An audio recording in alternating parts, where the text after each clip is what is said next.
They were once brothers in everything but blood.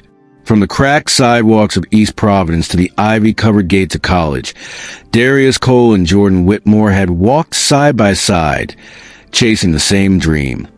To beat the system, to rise above it, to become the kind of men who changed it. Darius was steady, principled, unshakable.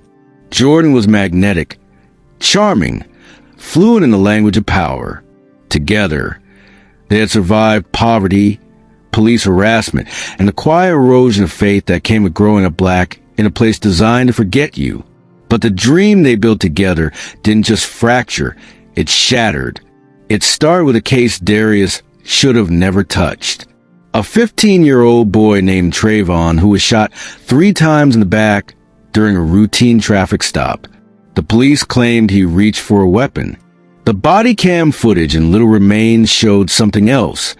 A panicked officer, a flash of movement, and a gun firing before Trayvon's feet ever left the ground. The department buried the footage. The media said Trayvon had a troubled past. But Darius, he saw the truth under all the dirt, and he refused to let it go. What he didn't know was that truth had a price, and someone was ready to collect. Behind closed doors, Jordan Whitmore was shaking hands and collecting endorsements. He wasn't the underdog anymore. He was the face of a new political era, a rising star. And in his way, quietly, stubbornly, courageously, stood Darius. As Darius peeled back the layers of the case, digging into missing evidence, vanished reports, and a ghost witness that nobody could identify, something shifted. Calls stopped being returned. Invitations dried up. Old friends grew distant. And Jordan smiled for the cameras, while privately urging Darius to drop it for the sake of unity. Darius refused. Then came the night everything unraveled. It was raining hard when they kicked in his door. Flashlights, guns, gloves. A search warrant signed by a Judge Darius had never met. They found a flash drive taped under his bathroom sink. Classified documents, DOJ memos, redacted field reports tied to national security. Then cocaine, 1/2 kilo, hidden in the trunk of his car.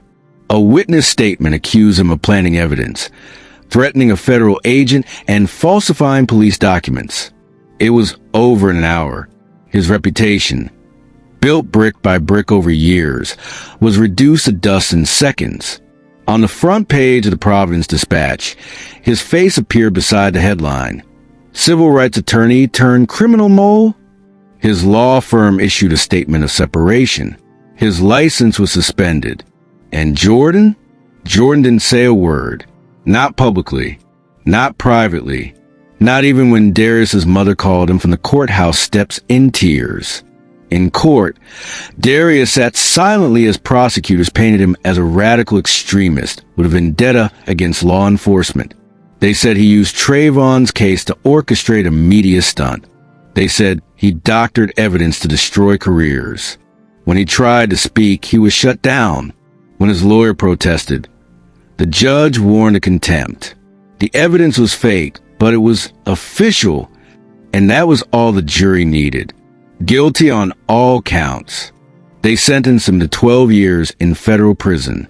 Inside, Darius didn't speak for the first 6 months. He read, he listened, he watched.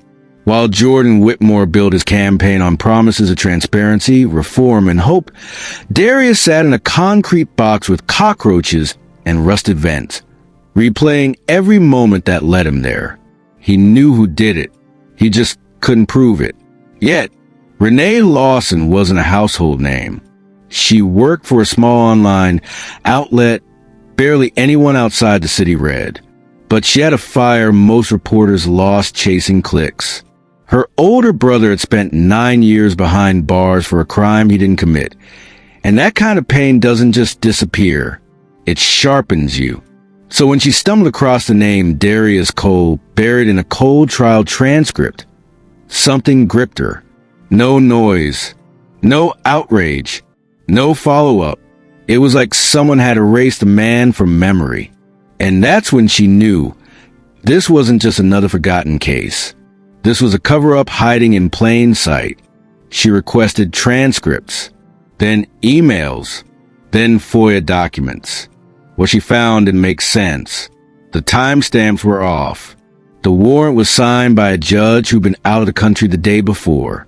The anonymous witness testimony was entered into the record without cross-examination. When she tracked down the arresting officers, 2 had been reassigned. 1 had left the force under disciplinary review. The last refused to talk. So she went to see Darius. They sat across from each other in the visitation room of Coleman Federal Correctional Facility, the hum of fluorescent lights buzzing overhead. Darius didn't speak for a long time. Then he said one word, Jordan. From that moment, Renee didn't just report, she hunted. Her investigation uncovered a tangle of donations, contracts, and sealed memos. A shell company named Providence Ventures was pumping dark money into Jordan's campaign, funneled through private security firms and police advisory boards.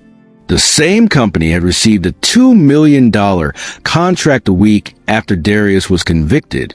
When she confronted one of the campaign staffers, he said, "You don't go after someone like Whitmore unless you want to disappear." She didn't disappear. She went live. The story dropped at 11:06 a.m. on a Tuesday. By noon, #FreeDarius trended on X. By 3 p.m., Jordan held a press conference denying all allegations. But the internet doesn't forget. And someone was watching. An anonymous email hit Renee's inbox 2 days later. No subject. No sender. One attachment. A voice memo recorded at a private fundraiser. In it, Jordan could be heard laughing. If Darius wanted to play with fire, he should have expected to burn. The leak broke everything open. Protesters surrounded the governor's mansion. Trayvon's mother flew back to Providence and stood on the courthouse steps with a trembling microphone. They took my son, and they took the man who tried to fight for him. Under pressure from the public, the Department of Justice launched an internal investigation. Within 3 weeks, every charge against Darius was overturned. The judge who signed the fake warrant retired overnight. The prosecutor responsible for the trial resigned and vanished from public life. And Darius walked free. When he stepped out of that prison gate, he didn't smile. He didn't wave. He looked forward. Steady. Silent. The same way he came in. Jordan Whitmore suspended his campaign 4 days later. His approval rating collapsed. An indictment loomed. And Darius? He picked up a microphone and told the world exactly what they did to him. He didn't come back for revenge. He came back for every name they silenced, for every Trayvon they buried, for every whistleblower threatened, every innocent soul rotting in a cage because the system said, stay quiet. But the truth? It doesn't stay buried forever. Now, the man they tried to erase is stepping into the spotlight, not to play the game, but to tear the whole damn board apart.